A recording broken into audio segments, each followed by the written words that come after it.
I need to tell you about the dumbest investment I ever made. An investment that cost me $4 billion. An investment that damaged my reputation, destroyed investor confidence, and nearly ended my career.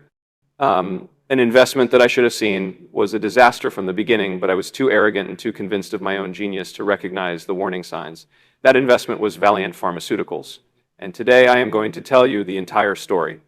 How I got involved, why I was so convinced it would work, how it all fell apart, and what I learned from losing billions of dollars in what was unquestionably the worst investment decision of my life.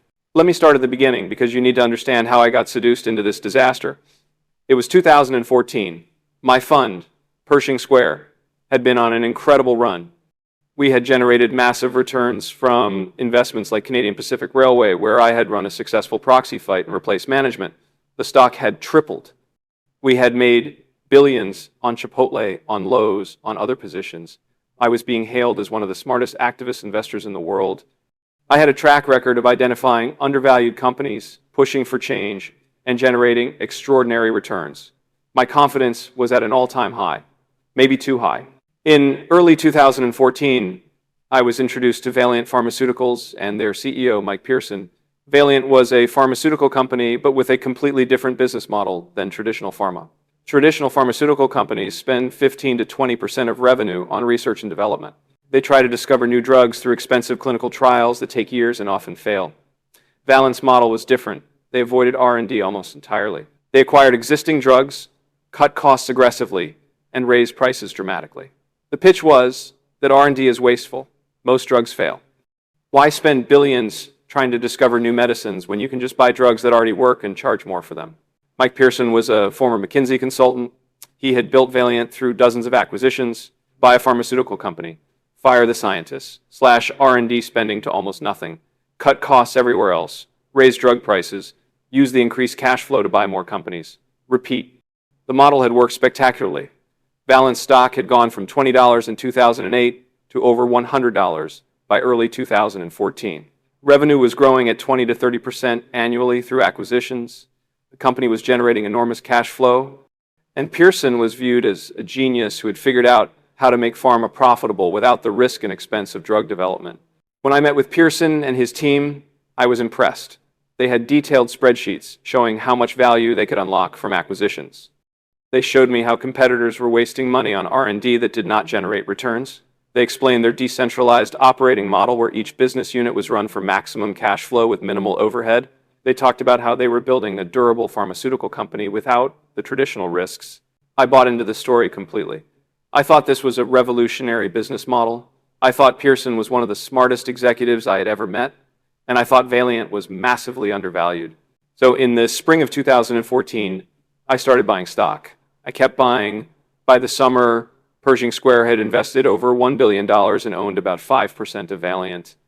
I went on television and talked about how brilliant the business model was. I told my investors this was going to be one of our best investments ever. I compared Pearson to Warren Buffett and said he was building a Berkshire Hathaway of pharmaceuticals. I was all in. And for a while, it worked. The stock kept going up. By early 2015, Valeant was trading at over $200 per share. My position had more than doubled. I was making billions on paper. I felt like a genius. But I had missed something critical. I had failed to ask the most important question. Is this business model sustainable, or is it just financial engineering that will eventually collapse? Let me explain the problems with Valeant's model that I should have recognized but did not. First, the acquisitions depended on constantly finding new targets. Valeant needed to buy new companies every quarter to keep growing revenue, but there are only so many pharmaceutical companies to buy. Eventually, you run out of targets or prices get too expensive. Second, the price increases were extreme and unsustainable.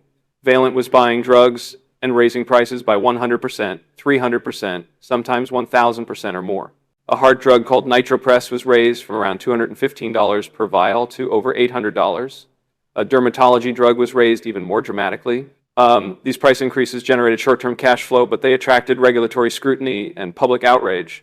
Third, the cost-cutting eliminated any ability to innovate. By spending almost nothing on R&D, Valeant was ensuring that their drug portfolio would become obsolete over time.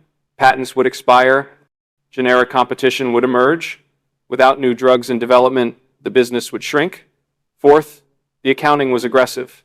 Valeant used non-GAAP metrics that excluded many expenses and made profitability look better than it really was. They had complex structures with specialty pharmacies that helped them book revenue in ways that were questionable. And fifth, the whole model depended on using debt to fund acquisitions.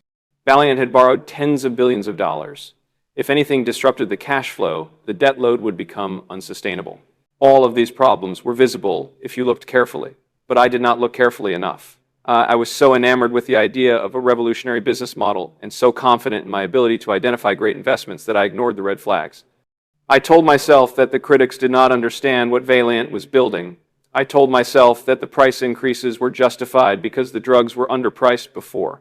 I told myself that the debt was manageable because cash flow was growing. I was rationalizing instead of analyzing. And that is when you make catastrophic mistakes. Then in the fall of 2015, everything started to unravel. A hedge fund manager named Andrew Left published a short report on Valeant. He alleged that the company was using a specialty pharmacy called Philidor to inflate revenue and hide inventory. He compared Valeant to Enron. The stock dropped 15% in one day. I thought this was ridiculous. I had met with management. They assured me that their relationship with Philidor was legitimate and disclosed properly. I thought Andrew Left was a short seller trying to manipulate the stock. I went on television and defended Valeant aggressively. I said the short report was full of errors and that this was a buying opportunity. I added to my position. I bought more stock as it fell. I now owned almost 10% of the company, over $3 billion invested. This was my biggest position by far. Then more problems emerged. Congress started investigating pharmaceutical pricing. Valeant was subpoenaed. The media started writing stories about patients who could not afford their medications because Valeant had raised prices so dramatically. A woman testified before Congress about how a life-saving drug had become unaffordable after Valeant acquired it. The public relations nightmare intensified. Then the Philidor situation got worse. It turned out that Valeant had more control over this specialty pharmacy than they had disclosed. The accounting was questionable. Valeant's auditors started asking questions. The company had to restate financials. Management credibility was destroyed. Then the CEO, Mike Pearson, had a health scare and took a leave of absence. Without Pearson, investors lost even more confidence. The stock started plummeting. By early 2016, Valeant had fallen from over $260 to under $100. I was down over $1 billion on the position, but I still thought this was a great business that was being unfairly punished. I thought once the Philidor issues were clarified and Pearson returned, the stock would recover. I held on. Then things got even worse. Valeant's debt became a major concern. The company had over $30 billion in debt. With the stock price falling and cash flow under pressure from slower acquisition activity and pricing scrutiny, investors worried about whether Valeant could service the debt. Credit spreads widened. The cost of borrowing increased. Valeant had to negotiate with lenders to avoid default. The stock kept falling. By mid-2016, Valeant was trading at around $30. Down 85% from the peak, my position had gone from being up over $2 billion to being down over $3 billion, a $5 billion swing. This was a catastrophic loss, and it was about to get worse. In the summer of 2016, I finally accepted reality. This was not a temporary setback. This was a fundamentally flawed business model that was collapsing. The acquisition strategy was dead. No one would sell to Valeant anymore. The pricing strategy was dead. Regulatory scrutiny and public outrage made further price increases impossible. The debt was unsustainable. The company was going to have to sell assets to pay down debt. This was not a turnaround situation. This was a disaster. I started selling. I sold my entire position over several months. The average exit price was around $20 to $25 per share. I had invested over $3 billion at an average cost of around $195 per share. I sold at an average price of about $22 per share. I lost approximately $4 billion. $4 billion. That is not a typo. Let me put that in perspective. $4 billion is more than most hedge funds manage in total assets. It was the largest loss of my career by an order of magnitude. It was one of the largest losses any activist investor has ever taken on a single position. The impact on my fund was devastating. Pershing Square was down 20 to 25% that year, primarily because of Valeant. Investors pulled billions of dollars from the fund. My assets under management fell from 20 billion to under 10 billion. My reputation was destroyed. I went from being hailed as a genius to being mocked as a cautionary tale. The media wrote article after article about how I had lost billions on Valiant. Other investors who had followed me into the stock blamed me for their losses. It was the lowest point of my career.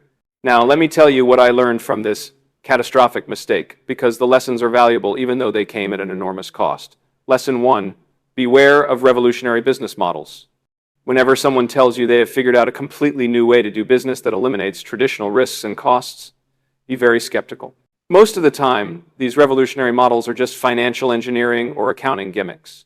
Real sustainable businesses are built on genuine competitive advantages, not on avoiding R&D or raising prices on captive customers. Valiant's model sounded revolutionary, but it was actually just a leveraged roll-up with aggressive pricing. That is not a moat. That is not durable. I should have recognized this. Lesson 2, culture and ethics matter.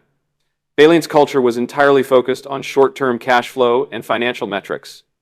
There was no discussion of patience, of medical innovation, of doing the right thing. It was all about making the numbers. When a company's culture is that mercenary, bad things happen. Corners get cut, rules get bent.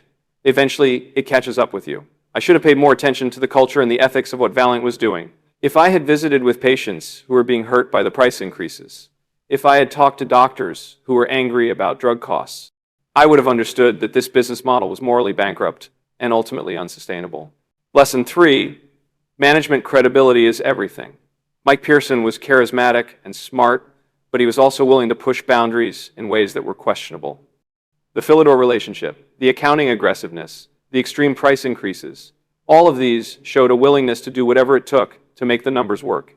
When you see management willing to be that aggressive, you need to assume they will keep pushing until something breaks. I trusted Pearson too much.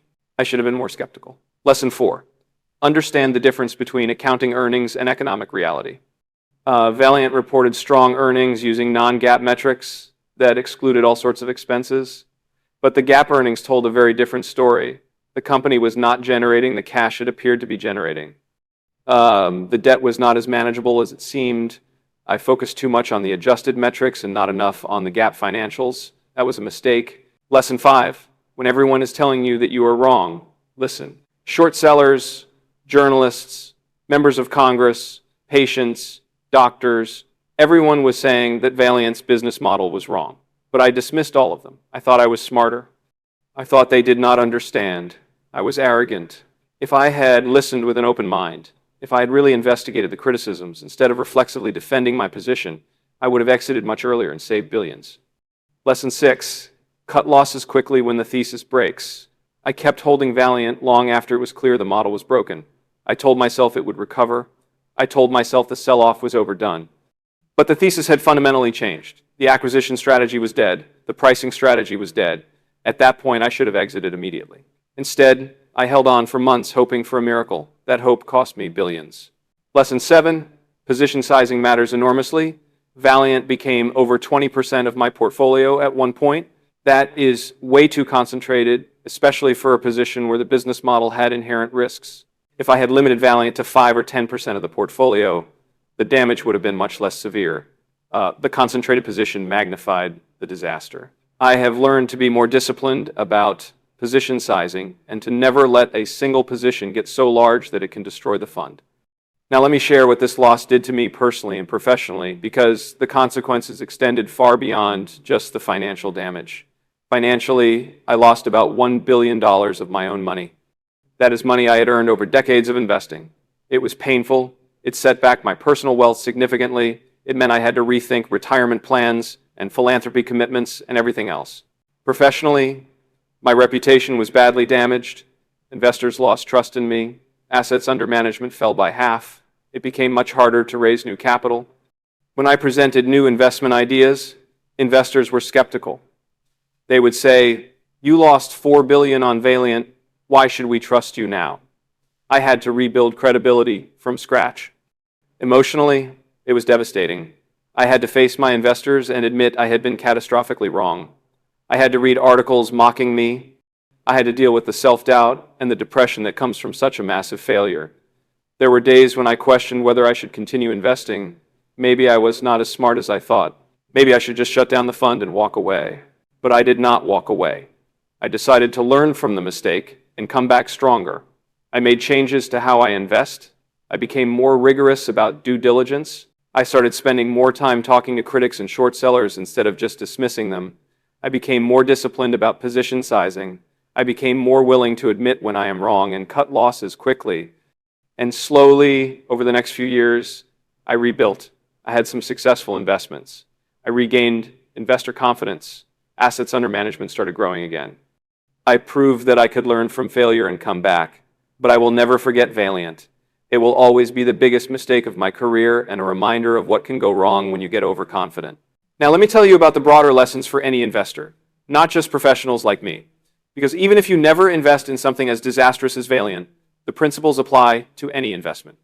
First, always ask whether the business model is sustainable.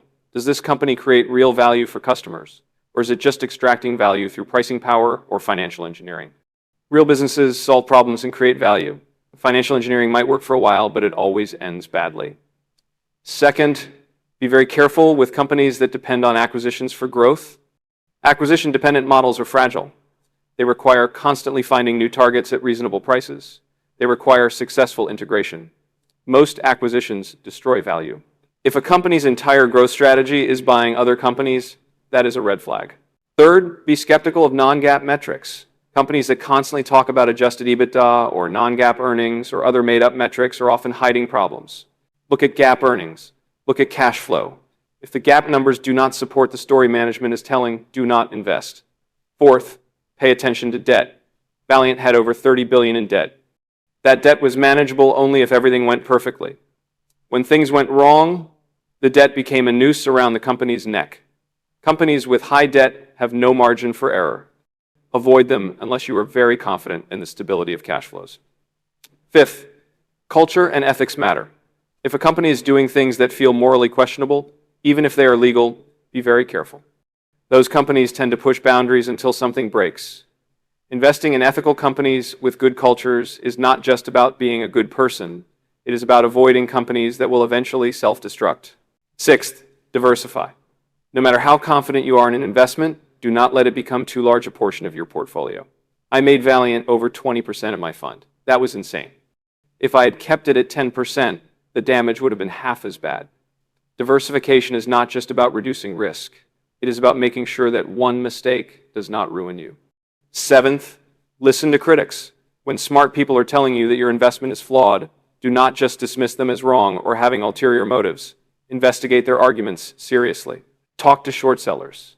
Read the critical articles. Challenge your own assumptions. I wish I had done this with Valiant. If I had really engaged with the critics instead of defensively dismissing them, I would have exited much earlier. Eighth, admit when you are wrong and move on quickly. The biggest losses happen when investors hold on to failing positions, hoping for a recovery. Cut your losses, move on. Do not let ego or stubbornness or hope keep you in a bad investment. I held Valiant way too long. Every month I held it, I lost hundreds of millions more. If I had exited when the thesis broke, I would have saved billions. Ninth, understand that losses are part of investing. Every investor, no matter how smart or experienced, will have losses. The key is managing the size of the losses and learning from them. Valiant was a massive loss, but it did not end my career because I had other winners and because I learned from the mistake. If you are going to invest in individual stocks, accept that you will be wrong sometimes and manage accordingly. 10th, stay humble. The biggest reason I lost so much on Valiant is that I was too confident. I thought I was smarter than everyone else.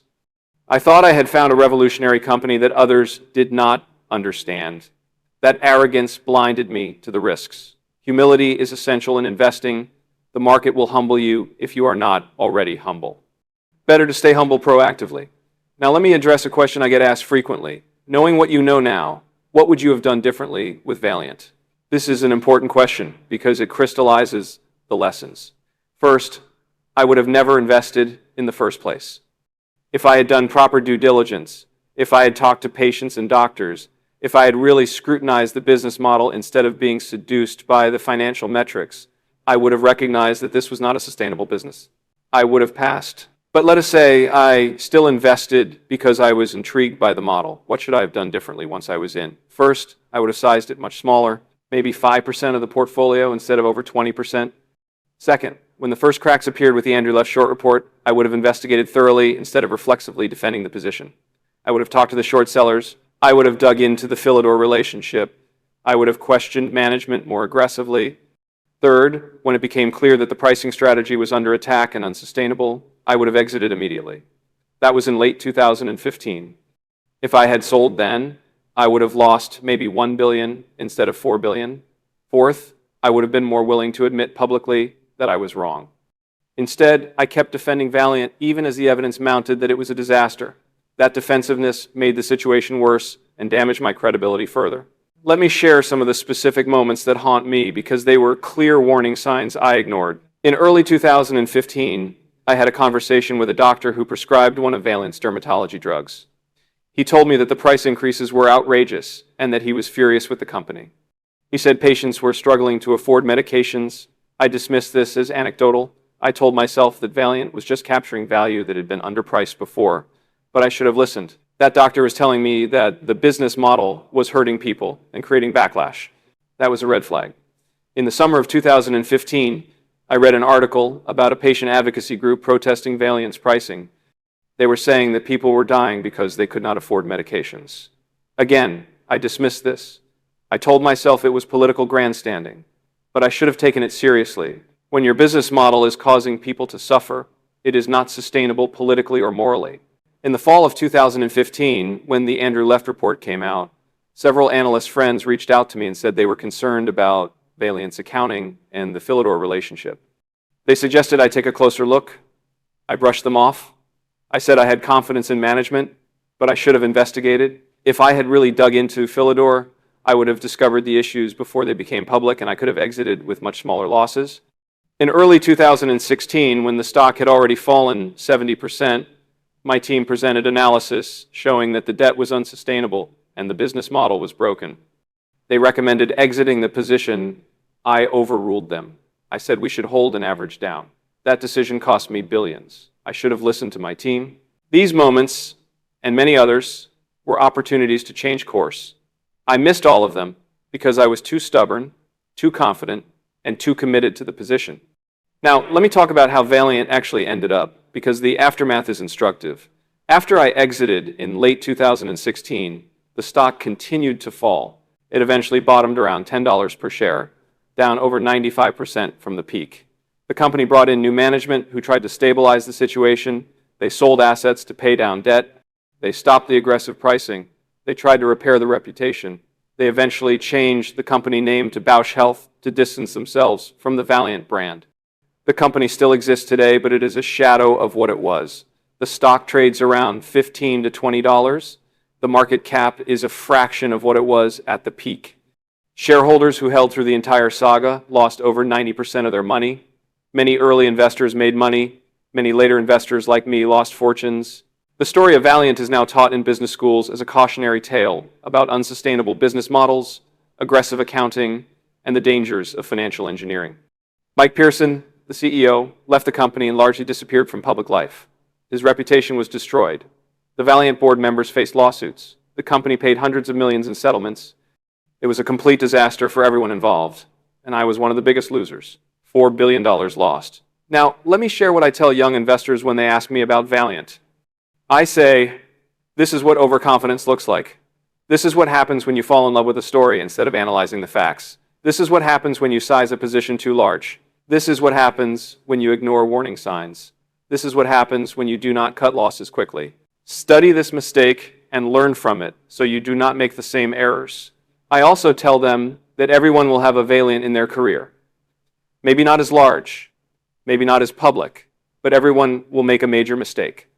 The question is whether you learn from it and come back stronger or whether you let it destroy you. I chose to learn and come back. It took years, it was painful, but I am still here, still investing, still generating returns. Valiant did not end my career. It made me a better investor. Now let me close with my final thoughts on this disaster, because I want to be very clear about what I learned. The dumbest investment I ever made was Valiant. It cost me $4 billion. It damaged my reputation. It was a disaster, but it taught me lessons that have made me billions of dollars since. I learned to be more skeptical of revolutionary business models.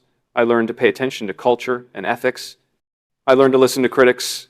I learned to cut losses quickly. I learned to stay humble. These lessons have helped me avoid other disasters and identify better investments. Was it worth $4 billion to learn these lessons? Of course not. I would much rather have avoided Valiant entirely and learned the lessons some other way. But I did not avoid it. I made the mistake. So the question is, what do I do with that mistake? I chose to learn from it. I chose to share it publicly so others can learn too. I chose to use the experience to become better. That is the only rational response to catastrophic failure. You cannot change the past. You can only learn from it and do better in the future. Valiant will always be the dumbest investment I ever made, but it does not have to define my career. I have had many other successful investments. I have generated strong returns for my investors over my entire career despite Valiant. I have rebuilt my reputation. I am moving forward. If you take one thing from this story, let it be this: everyone makes mistakes. What separates successful investors from failed investors is how you respond to mistakes. Do you deny them and double down? Or do you admit them, learn from them, and move forward wiser and more humble? I chose the latter. Valiant was a $4 billion education. I paid a very high price for that education, but I learned the lessons, and those lessons have made me a better investor. That is the silver lining in the disaster.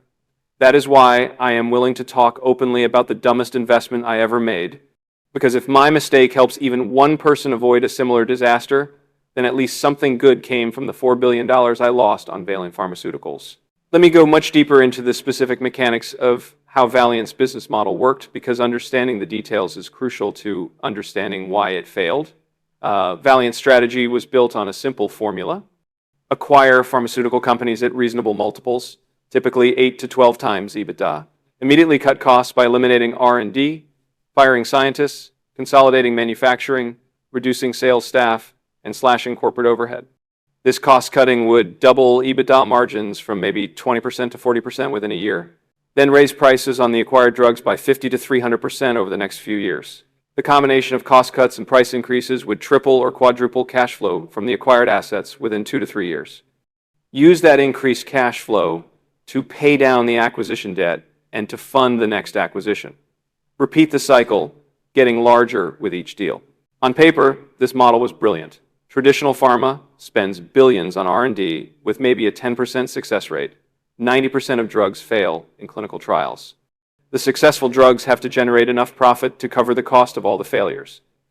Valiant eliminated this risk by only buying drugs that were already approved and selling. No risk of clinical trial failure, no billions spent on research, just buy proven drugs, cut costs, raise prices, and collect cash. The model worked spectacularly for years. Valiant's revenue grew from less than $1 billion in 2008 to over $10 billion by 2015 through dozens of acquisitions. EBITDA margins expanded from 20% to over 40%. The stock went from $20 to $260. Mike Pearson was hailed as a visionary, but there were fatal flaws that I should have recognized. Flaw 1, the model depended on a constant supply of acquisition targets at reasonable prices. In the early years, Valiant could buy small and mid-sized pharmaceutical companies at 8 to 10 times EBITDA. But as Valiant got larger and the model became well known, sellers started demanding higher prices. By 2014 and 2015, Valiant was paying 12 to 15 times EBITDA for assets, the returns on new acquisitions were lower, and there were only so many companies to buy. The pipeline of future targets was shrinking. Eventually, Valiant would run out of companies to acquire at attractive prices. When that happened, revenue growth would stop, the model would break. Flaw 2, the price increases were extreme and unsustainable. A drug called cupramine, used to treat Wilson's disease, was acquired by Valiant, and the price was raised from $888 per bottle to over $26,000. A 3,000% increase. A drug called Ciprin for the same disease went from around $700 to over $18,000. These were not competitive markets where patients had alternatives. These were specialty drugs for rare diseases where patients had no choice but to pay. Valiant was exploiting captive customers. This generated enormous short-term cash flow, but it was morally indefensible and politically unsustainable. Eventually, Congress would investigate, regulators would crack down, the public would revolt. I should have known this could not last. Flaw 3, eliminating R&D meant the drug portfolio would decay over time. Every drug has a patent life. When patents expire, generic manufacturers can produce the same drug at a fraction of the price. Without new drugs in the pipeline to replace the ones going off patent, revenue would inevitably decline. Valeant argued that many of their drugs were specialty products with limited generic competition even after patent expiry. But this was optimistic. Generics would eventually erode most of their portfolio. Without investment in new drug development, Valeant had no future beyond the current assets. The business was slowly liquidating its own value. Flaw 4, the debt was enormous and growing. Valeant had started with maybe $5 billion in debt in 2010. By 2015, debt was over $30 billion. Every acquisition was funded with more debt. The interest expense was over $1 billion annually. This was manageable only if cash flow kept growing. But if anything disrupted revenue or margins, the debt could become unsustainable. Valeant was a leveraged bet that everything would continue working perfectly. There was no margin for error. Flaw 5, the accounting was aggressive and complex. Valeant used non-GAAP metrics extensively.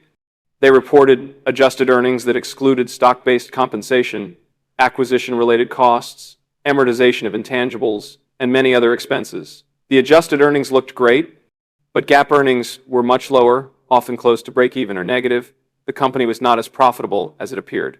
They also had complex relationships with specialty pharmacies and distributors that made revenue recognition questionable. All of these flaws were visible to anyone who looked carefully. Short sellers were pointing them out. Journalists were writing articles. Analysts were asking questions. But I ignored all of it. I was so convinced that Pearson was a genius and that the critics just did not understand the model. I thought Valeant had figured out something that traditional pharma had missed. I was wrong. Now let me walk through the timeline of the collapse in detail because understanding how it unraveled is important. In September 2015, a short seller named Andrew Left of Citron Research published a report alleging that Valeant was using a specialty pharmacy called Philidor to create phantom sales and hide inventory problems. Left compared Valeant to Enron, saying the accounting was fraudulent. The stock fell 15% that day. I immediately went into defense mode. I called Mike Pearson. He assured me that the Philidor relationship was legitimate and properly disclosed. He said this was just a short seller trying to manipulate the stock. I believed him. I went on CNBC and said the short report was full of errors and that Valeant was a buying opportunity. I personally bought more stock at around $200 per share. I was adding to a position that would eventually lose me billions. Over the next few weeks, more information came out about Philidor. It turned out that Valeant had options to acquire Philidor and had not disclosed this properly. The relationship was closer than Valeant had admitted. Journalists started investigating. They found that Philidor was using alternate names to hide its identity when filling prescriptions. This looked like Valeant was trying to deceive insurers and pharmacy benefit managers. The stock started falling more sharply. By late October 2015, Valeant was down to $150, off over 40% from the peak just months earlier. Then in early November, the company announced they would sever ties with Philidor. This was essentially an admission that the relationship had been problematic. The stock fell another 20%. Valeant was now at $120, down over 50%. I was down over $1 billion on the position, but I still held. I told myself this was temporary panic and that the underlying business was sound. I was in deep denial. Then Congress got involved. The House Committee on Oversight and Government Reform announced an investigation into pharmaceutical pricing. Valeant was one of the primary targets. The committee wanted documents on price increases and asked CEO Mike Pearson to testify. This was terrible news. Congressional hearings would put Valeant's pricing practices in the national spotlight. The public would be outraged. Regulatory pressure would intensify. The entire pricing strategy would be under attack. The stock fell to around $100. Then in December 2015, Valeant announced they would restate some prior financials related to the Philidor relationship. This destroyed management credibility. If they had to restate financials, it meant the accounting had been wrong. Investors lost trust. The stock fell to $80. Then in early 2016, Mike Pearson suffered a severe pneumonia and was hospitalized. He took a medical leave of absence. Without Pearson, the company had no leader. The board scrambled to find an interim CEO. The stock fell to $60. I was now down over $2 billion. More than half my investment was gone. This was when I should have exited. The thesis was clearly broken. The acquisition strategy was dead because no one would sell to Valeant anymore. The pricing strategy was dead because of regulatory and political pressure. The accounting had been restated, destroying credibility. The CEO was out on medical leave. The debt was becoming a concern. Everything that could go wrong was going wrong. A rational investor would have sold and moved on, but I did not. I told myself that once Pearson returned and the Philidor issues were behind us, the stock would recover. I was hoping instead of analyzing. Then, more bad news. Valiant's auditors, PricewaterhouseCoopers, raised concerns about internal controls and accounting. The company had to delay filing its annual report. This was a huge red flag. When a company cannot file its financials on time, it often means serious problems. The stock fell to $50. Then Valiant's lenders started getting nervous. The company had covenants on its debt that required maintaining certain financial ratios. If Valiant breached these covenants, the lenders could demand immediate repayment. That would force the company into bankruptcy. Valiant had to negotiate with lenders to amend the covenants and avoid default. This showed how precarious the financial situation had become. The stock fell to $35. By the spring of 2016, I finally accepted that this was a disaster. The business model was dead. The company was drowning in debt. Management credibility was destroyed. There was no path to recovery. I started selling. I sold my entire stake over the next few months at an average price of around $22 per share. I had invested over $3 billion at an average cost around $195. I exited at $22. The loss was approximately $4 billion. Let me quantify what this meant for my fund. Pershing Square had about $20 billion in assets at the start of 2016. The Valiant position had been over $3 billion at cost, representing about 15% of the fund. At the peak, when Valiant was at $260, the position was worth over $8 billion, representing nearly 40% of the fund. I should have trimmed at that point, but I did not. When I finally exited at $22, the position was worth about $600 million. I lost about $2.4 billion from the peak value and about $4 billion from my total cost basis. This loss caused Pershing Square to be down about 20% in 2016. Most of my other positions were flat or slightly positive. Valiant was the entire loss. Investors were furious. They pulled money from the fund. Assets declined from $20 billion to under $12 billion within a year. Now let me explain the psychological mistakes I made, because understanding the mental errors is just as important as understanding the business mistakes. Mistake 1, confirmation bias. Once I had invested in Valiant, I only looked for information that confirmed my thesis. When critics raised concerns, I dismissed them. When short sellers published reports, I assumed they were wrong. When journalists wrote negative articles, I thought they did not understand the business. I was filtering information to support my existing belief rather than objectively evaluating new evidence. This is a classic behavioral mistake, and I fell right into it. Mistake 2, anchoring. I had made a lot of money on Valiant in the early days. The stock had doubled from where I bought it. I was up over $2 billion at the peak. This created an anchor in my mind. When the stock started falling, I kept comparing the current price to the peak. At $150, I thought it was cheap because it had been at $260. At $100, I thought it was a steal because it had been at $260. I was anchoring to past prices instead of evaluating the current value based on fundamentals. Mistake 3, the sunk cost fallacy. I had invested over $3 billion in Valiant. I had spent hundreds of hours analyzing the company. I had defended the position publicly. I had staked my reputation on it. When things started going wrong, I felt like I could not admit defeat. I had invested too much time, money, and ego to walk away. So I held on, hoping it would turn around. But sunk costs should be irrelevant to investment decisions. The only question is, would I buy this stock today at the current price based on current information? If the answer is no, then sell regardless of what you paid or how much time you spent. I knew this intellectually, but I could not follow my own advice. Mistake 4, overconfidence.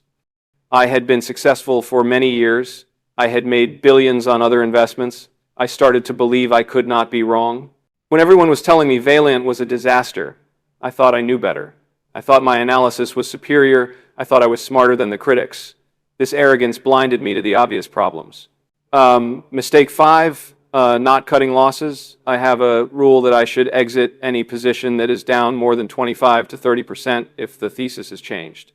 When Valiant fell from 260 to 180, that was a 30% decline. I should have reevaluated the thesis. When it fell to 130, I was down 50%. I definitely should have exited, but I kept holding, thinking it would recover. Every day I held, I lost more money. If I had followed my own rules and cut losses early, I would have lost maybe 1 billion instead of 4 billion. The extra 3 billion was purely from holding too long. These psychological mistakes are common among investors. Everyone makes them. The key is recognizing them and having processes to prevent them. Since Valiant, I have implemented several changes to my investment process to avoid repeating these errors. Change 1, I have a devil's advocate system. Before making any major investment, I ask a team member to argue against it. I want to hear the bear case as strongly as possible. This helps counter confirmation bias. If I cannot refute the bear case convincingly, I do not invest. Change 2, I set position size limits before investing. I decide in advance that a position will not exceed 10% of the portfolio, regardless of how well it does. This prevents concentration risk. If a position grows beyond 10% due to appreciation, I trim it back. This forces discipline. Change 3, I have clear exit rules. If a position is down 25% and the thesis has changed, I exit immediately. No exceptions. No hoping for a recovery. Just exit and move on. This prevents holding losers too long. Change 4, I spend more time with critics and short sellers. Instead of dismissing people who disagree with me, I seek them out. I want to understand their arguments. Often they see risks I have missed. Even if I ultimately disagree, the exercise makes me sharper. Change 5, I am more willing to admit mistakes publicly. When I am wrong, I say so. I do not double down or defend a bad position out of ego. I just admit the mistake, explain what I learned, and move on. This has actually helped my reputation because investors respect honesty and humility. These changes have made me a better investor. I have avoided several potential disasters since Valiant by applying these lessons. Now let me address the question of whether I should have shorted Valiant instead of going long. In hindsight, the short sellers were right and I was wrong. If I had shorted Valiant when I first heard the criticisms, I could have made billions instead of losing billions. But shorting is very different from going long and it has its own risks. When you short a stock, your upside is capped at 100% if the stock goes to zero, but your downside is unlimited if the stock keeps going up. Valiant went from $100 to $260 before it collapsed. If I had shorted at $100, I would have been forced to cover at massive losses before the eventual collapse. Short sellers who were early on Valiant lost a lot of money before they were eventually proven right. Additionally, shorting requires paying borrow costs and dealing with potential short squeezes. It is much harder than it looks. So while I admire the short sellers who got Valiant right, I do not think I should have tried to short it. What I should have done was simply avoid it entirely or exit quickly when problems emerged. Not every investment has to be either long or short. Sometimes the right answer is to not have a position at all. Now let me share what happened to some of the other major Valiant investors because I was not the only one who lost money. Sequoia Fund, a well-respected mutual fund, had over 30% of their assets in Valiant at one point. When the stock collapsed, they lost billions and their performance was destroyed. Investors pulled money and the fund never recovered its reputation. ValueAct Capital, a hedge fund, also lost hundreds of millions on Valiant. Several other hedge funds and mutual funds had large positions and suffered major losses. The total wealth destruction from Valiant was over $100 billion. The market cap peaked at around $90 billion and fell to under $5 billion. Shareholders lost $85 billion. Bondholders lost billions as Valiant's debt traded at distressed levels. Employees lost jobs as the company laid off thousands of people. Patients suffered from the price increases and the chaos as the company collapsed. It was a disaster for everyone involved. The only winners were the short sellers who correctly identified the problems early, and even many of them lost money initially because they were too early. The Valiant story is a case study in how a flawed business model can destroy enormous amounts of value very quickly. Now let me share what I wish I had known before I invested in Valiant. I wish I had understood that pharmaceutical pricing is ultimately a political issue, not just an economic one. Even if Valiant could legally raise prices, doing so would create political backlash that would destroy the business. I should have anticipated this. I wish I had understood that a business model based on financial engineering rather than creating value for customers is inherently unstable. Valiant was not making better drugs or improving patient outcomes. They were just extracting more money from captive customers. That is not a sustainable way to build a business. I wish I had understood that when a company's entire strategy depends on doing deals, the strategy is fragile. Valiant needed to keep acquiring companies to keep growing. When the deal pipeline dried up, the model broke. I should have recognized this dependency. I wish I had understood that accounting complexity is a red flag. Valiant's financials were incredibly complex with non-GAAP adjustments, special purpose entities, channel stuffing through specialty pharmacies. This complexity was hiding problems. Simple businesses with clean accounting are better investments. I wish I had understood that management's willingness to push ethical boundaries is predictive of future problems. Valiant's aggressive pricing and accounting should have told me that management would keep pushing until something broke. That is exactly what happened. I wish I had understood that no business is worth a 30% position in a portfolio. The concentration risk was insane. Even if I loved Valiant, I should have capped it at 10%. The extra concentration just magnified the disaster when it failed. These lessons seem obvious in hindsight, but they were not obvious to me in real time. I got seduced by the financial metrics and the charismatic CEO and the apparently revolutionary business model. I did not think critically enough about sustainability and ethics and risk. That failure cost me $4 billion. But it taught me lessons that have saved me from other mistakes and helped me make billions on subsequent investments. So in that sense, Valiant was an expensive but valuable education. Let me close by sharing what I tell myself when I think about Valiant. I made a catastrophic mistake. I lost $4 billion. I damaged my reputation. I let down my investors. Those are the facts, and I cannot change them. But I can choose how I respond. I can let the mistake define me and destroy my confidence, or I can learn from it and become better. I chose the latter. Valiant made me more humble, more skeptical, more rigorous, more disciplined. It forced me to confront my weaknesses and fix them. It made me a better investor. I have generated strong returns since Valiant by applying the lessons I learned. My fund has recovered. My reputation has recovered. I am moving forward. Valiant will always be the dumbest investment I ever made. But it does not have to be the last chapter in my story. It is one chapter in a long career, a painful chapter, but one that I learned from. That is all you can do with catastrophic mistakes. Acknowledge them, learn from them, and move forward wiser and stronger. That is what I have done with Valiant, and that is what I recommend to anyone who makes a major investing mistake. Do not run from it. Do not deny it. Face it, learn from it, and become better because of it. That is how you turn disaster into education. That is how you survive in this business over decades. That is the final lesson from the dumbest investment I ever made.